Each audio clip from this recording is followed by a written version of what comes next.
రేపు విశాఖలో పర్యటిస్తారు సీఎం చంద్రబాబు. ఈ నెల 21న జరిగే యోగా డే ఏర్పాట్లను సమీక్షిస్తారు. ప్రధాని మోదీ పర్యటన, యోగా వేడుకలపై మంత్రుల కమిటీ అధికారులతో చర్చిస్తారు చంద్రబాబు. బీచ్ రోడ్లో ఏర్పాట్లను పరిశీలిస్తారు. విశాఖలో జరిగే యోగా డేలో పాల్గొనేందుకు ఈ నెల 20వ తేదీన సాయంత్రం భువనేశ్వర్ నుంచి విశాఖకు చేరుకుంటారు ప్రధాని మోదీ. ఆ రోజు రాత్రి తూర్పు నావికాదళం గెస్ట్ హౌస్ లో బస చేస్తారు. 21న ఉదయం 6:30 నుంచి 7:45 వరకు ఆర్కే బీచ్ రోడ్ లో యోగా డే వేడుకల్లో పాల్గొంటారు మోదీ. తర్వాత 11:50 విశాఖ నుంచి ఢిల్లీ వెళ్తారు. సీఎం రేవంత్ రెడ్డి సమక్షంలో ప్రముఖ ఎన్జీఓ సంస్థలతో రాష్ట్ర విద్యాశాఖ ఎంఓయూ కుదుర్చుకుంది.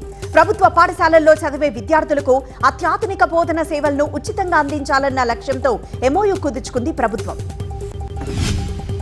తెలంగాణ రాష్ట్రీయ లోక్దళ్ రాష్ట్ర కార్యాలయంలో హైదరాబాద్ లో ఆ పార్టీ జాతీయ అధ్యక్షుడు, కేంద్ర సహాయ మంత్రి జయంత్ చౌదరి ప్రారంభించారు. ఈ కార్యక్రమంలో టీఆర్ఎల్డీ నేతలు పాల్గొన్నారు. తెలంగాణ ఉద్యమంలో టీఆర్ఎల్డీ కీలక పాత్ర పోషించిందన్నారు. నంద్యాల జిల్లా మిడుతూరు మండలంలో పర్యటించారు ఎమ్మెల్యేలు సుధాకర్ యాదవ్, గిత్త జయసూర్య. అలగనూరు రిజర్వాయర్ ను అధికారులతో కలిసి పరిశీలించి ప్రాజెక్టు వివరాలు తెలుసుకున్నారు ఎమ్మెల్యేలు. ప్రొద్దుటూరు ఎమ్మెల్యే వరదరాజులరెడ్డికి కౌంటర్ ఇచ్చారు మాజీ ఎమ్మెల్యే రాచమల్లు. వైసీపీ నేతలను మాట్లాడిన అసభ్యకర మాటలు వెనక్కి తీసుకుంటేనే ఆయన్ను గౌరవిస్తామన్నారు.